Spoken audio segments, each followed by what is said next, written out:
আসসালামু আলাইকুম। আমি মোহাম্মদ শাহরিয়ার হাসান। আজকে আপনাদের মাঝে একটি নতুন ভিডিও টিউটোরিয়াল নিয়ে হাজির হয়েছি। এখানে আমি একটি ফেসের ছবি সিলেক্ট করেছি যেখানে অনেকগুলো পিম্পলস আছে।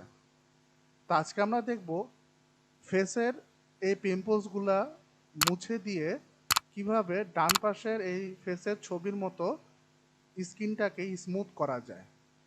চলুন শুরু করা যাক। যেই ছবিটির মধ্যে ফেসে অনেকগুলো পিম্পলস আছে সেই ছবিটি আমি আগে ফটোশপে ওপেন করে নিব। ওপেন করার পরে ছবির এই লেয়ারটি আমি ডুপ্লিকেট করব।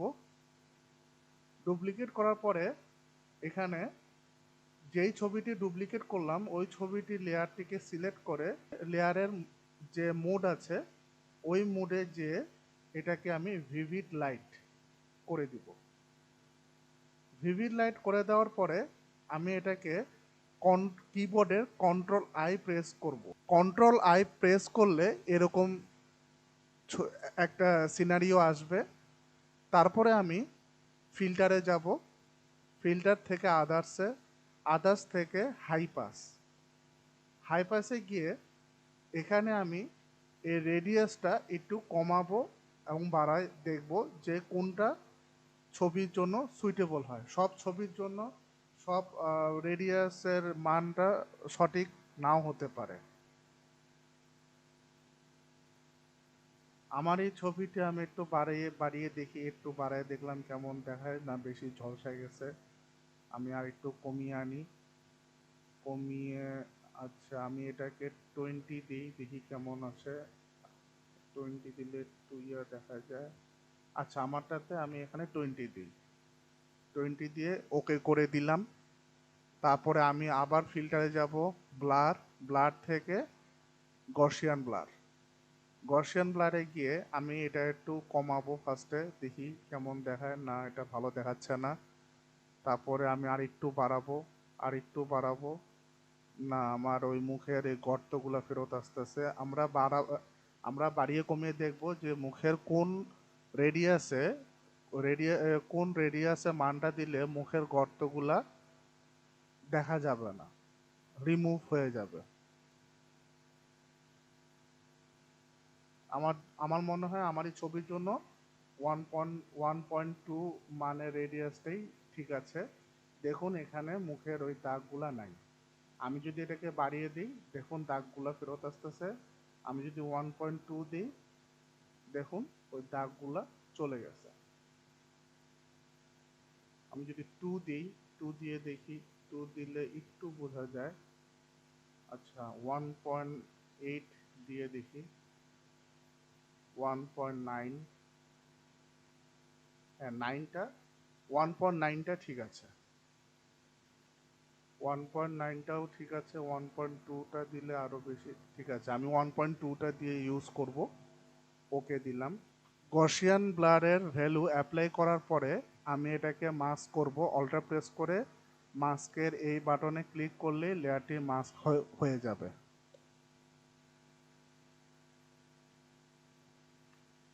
দেখুন অল্টার প্রেস করে আমি মাস্ক বাটনে ক্লিক করে এটাকে মাস্ক করে নিয়েছি।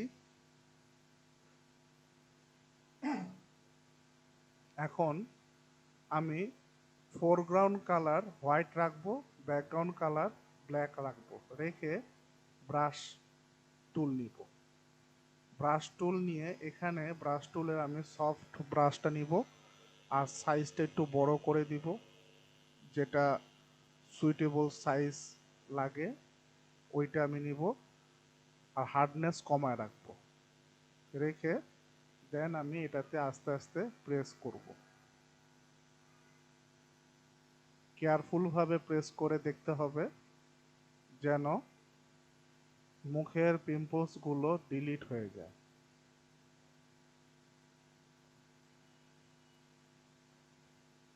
দেখুন কি সুন্দর করে মুখের পিম্পলসগুলো ডিলিট হচ্ছে এবং সেই সাথে ফেসের স্কিনটা স্মুথও হচ্ছে। এই দাগগুলা যেখানে আছে সেই জায়গাগুলো আমরা ব্রাশ দিয়ে ঘষে ঘষে ওই পিম্পলসের দাগগুলা রিমুভ করে দিব।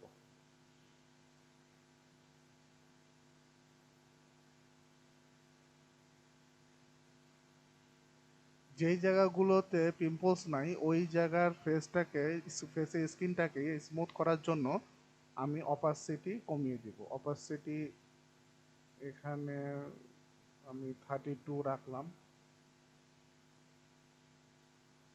রেখে আমি এগুলি স্মুথ করে দিচ্ছি। আমি এটাকে আরেকটু কমিয়ে দিব 27।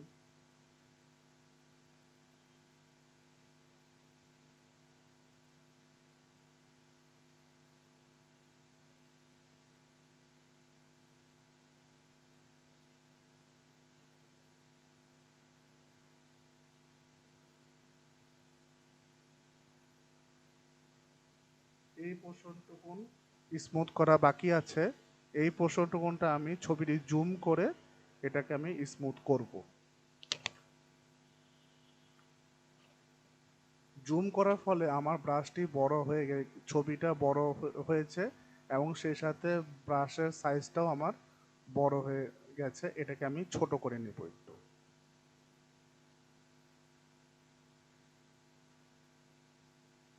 ছোট করে নিয়ে এখানে আমি ব্রাশ অ্যাপ্লাই করব স্মুথ করার জন্য এবং পিম্পলসে যে দাগগুলো আছে সেই দাগগুলো রিমুভ করার জন্য।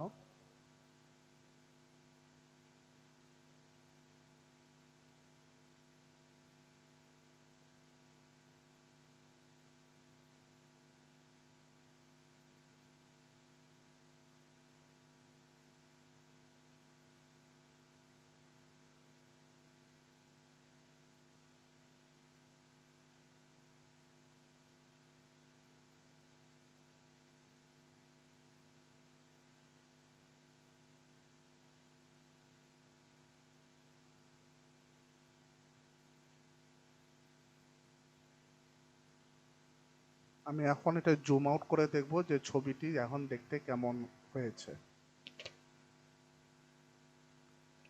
দেখুন ছবিটি আগের পর্যায়ে যেরকম ছিল, অনেকগুলো পিম্পলস ছিল, ওগুলি আমি রিমুভ করে দিয়েছি এবং স্কিনটাও অনেকটা স্মুথ করে ফেলেছি। এখন আমি এটাকে নিচের ছবির সাথে এটাকে মার্চ করে নিব। নিচের ছবিটা আমি আবার কপি করব, কপি করে উপরের লেয়ারটাকে সিলেক্ট করে মার্চ ডাউন দিলে এটা মার্চ হয়ে গেল। এখন দেখেন এটা আফটারের ছবি আর এটা বিফোর ছবি। বিফোরের ছবিটাতে কতগুলো পিম্পলস দেখা যাচ্ছে, স্কিনটা অনেকটা রুক্ষ, কিন্তু পরের ছবিটাতে দেখেন ওই রুক্ষনেসটাও নাই এবং পিম্পলসগুলোও নাই। এভাবে আমরা আমাদের ছবিগুলো, যে ছবিগুলোতে স্কিনটা স্মুথ না, অনেকগুলো পিম্পলস আছে, সেই ছবিগুলোতে আমরা এই এই পদ্ধতি অ্যাপ্লাই করে স্কিনটাকে স্মুথ করতে পারি এবং পিম্পলস বা অন্য কোনো দাগের স্পটগুলোও আমরা রিমুভ করে ফেলতে পারি। তাহলে আজকে এই পর্যন্তই। আগামীতে নতুন আরেকটি ভিডিও টিউটোরিয়াল নিয়ে আপনাদের সামনে হাজির হব। নতুন ভিডিও টিউটোরিয়াল দেখার আমন্ত্রণ জানিয়ে আজকে এখানেই শেষ করছি। আল্লাহ হাফেজ। আসসালামু আলাইকুম।